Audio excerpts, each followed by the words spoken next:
How do I counsel my move-up clients who need to sell their house at a certain price? Well, the reason that many of your clients think they have to sell at a certain price is 6 months ago, 3 months ago, they looked at some houses they were going to move up to, and they saw what the prices on those houses were. And a lot of times they were the list price, and that's changed pretty dramatically over the last 3-6 months. But they don't know that. They had in their mind originally what they had to pay for the house they were going to, and they knew that based on that number, they had to go ahead and sell their house, the house they currently live in, at a certain number.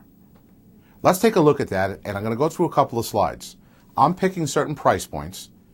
Obviously, you might have to change the price points dependent on the market you're in. In some markets, you might want to lower that. If you're in an upper-end market, you want to raise these prices. I'm using the next 3 slides as an example of what you would do with a homeowner. If we look at the first slide, we took a look at previous price. All right? Meaning that this is the price the house was worth 2 years ago.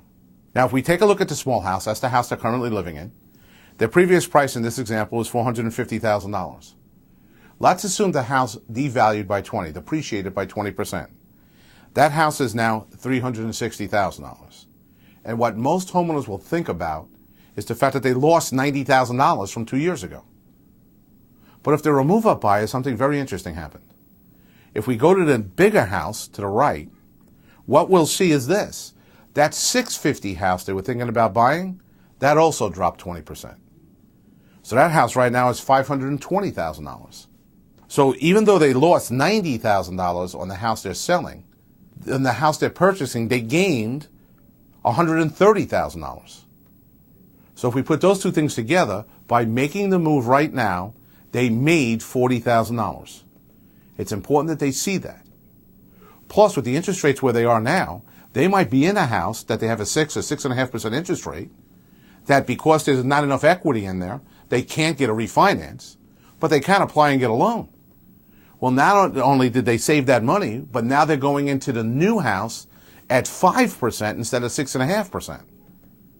Work out their actual numbers, exactly what their mortgage payments are, and you'll be shocked at how much money they can save. And that's where most agents end the argument, but I don't think that's where you should end the argument. Let's take a look at a couple of years going forward.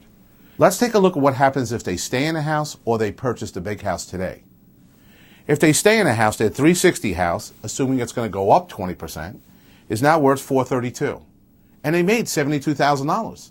But if they went ahead and bought that bigger house today at that $520,000 number, and that same house went up 20%, the gain on that is $104,000. So by making a move today, not only do they make their money today, but in 8 years from now, when the pricing goes up, they make another windfall. And that's how wealth has always been built in this country.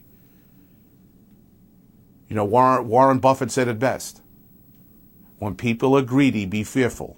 When people are fearful, be greedy.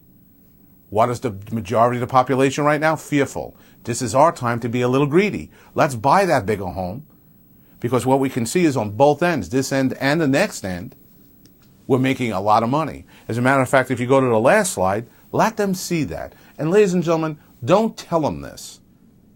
You have to let them see it on paper. Figure out numbers around where their houses are and the house they're going to buy is, and give them real numbers.